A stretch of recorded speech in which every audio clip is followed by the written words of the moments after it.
Welcome back to another episode.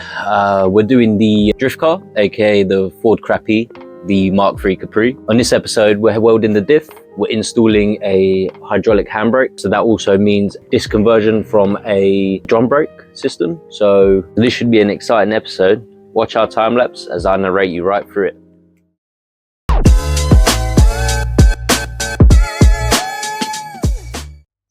First things first, we need to tidy up the garage, but most importantly, don't forget to subscribe and hit the bell notification. So this stage is pretty simple. Everything at the back comes off. The brakes come off, the wheels come off, the diff comes off. This is Craig, he's in charge of the rear axle, and I'm doing the brakes.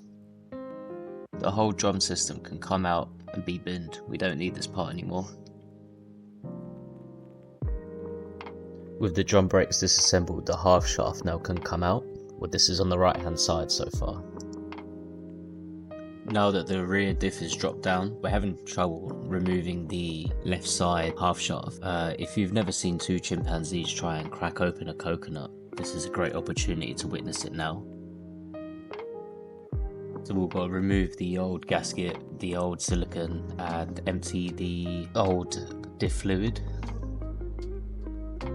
So the left half shaft was completely refusing to budge. This is what I was talking about, two chimps cracking open up a coconut. This is where we decided to pack it up, take it to Craig's garage where we got a slide hammer and use that instead. Why not use the right tools for the right job?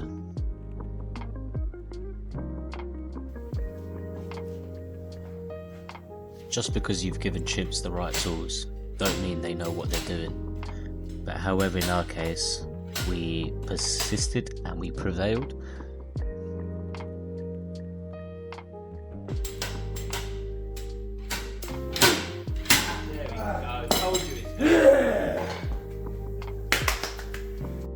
After all the hard work, we need to recuperate and think about our next plan of action.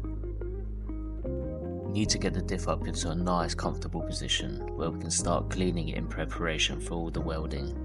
Bearing in mind, neither of us have ever welded the diff before. So we're cleaning the diff out with plenty of brake cleaner, compressed air, and we're just going to send it. This being our first time welding a diff, we did a little bit of research.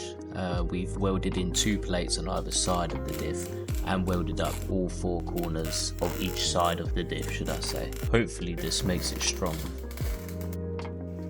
Now it's time to clean it up, get rid of all the debris that might be left after the welding, and then it's time to take it back to my garage and install it back onto the car.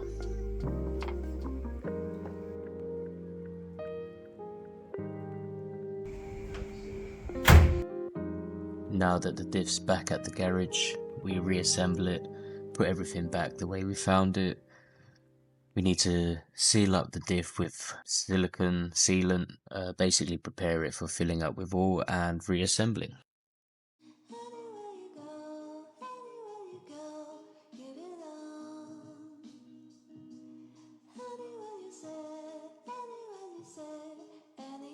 So next on the list is preparing the half shafts. Because we're doing a brake installation from drum to discs, we need to prepare the new brackets that will hold the new brake calipers on.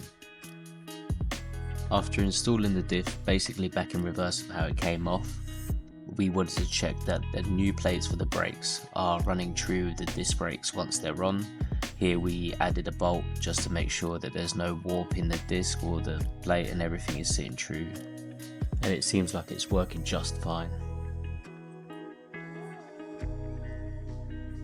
So we've done and installed all the wheels. All the wheels are on. The gaps are starting to get quite good. The only thing is I don't like is the offset. There's quite a bit of offset here. I reckon if we go for slightly lower rims, we'll be able to drop it down a little bit more. Go on here. This is the front end of the car anyway. And then we've got the same kind of shit happening here at the back. It's quite tight in the garage. The offset's pretty good. I mean, it sits nicely inside the arch. It's just this spacing that we want to sort out. Once that spacing is sorted out, we should be good to go. But everything's done. All the spacers are on. I don't know how well you can see that. All the spacers are on in there. Everything's good to go. It's all welded. We got the hydraulic handbrake installed. We just got to bleed the system. Once we bleed the system, we are 100% ready to go.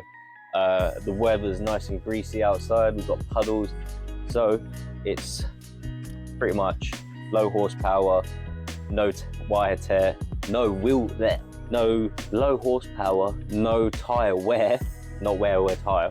Yeah, we should be good. We'll be enjoying ourselves. Peace out, guys. Hope you enjoy.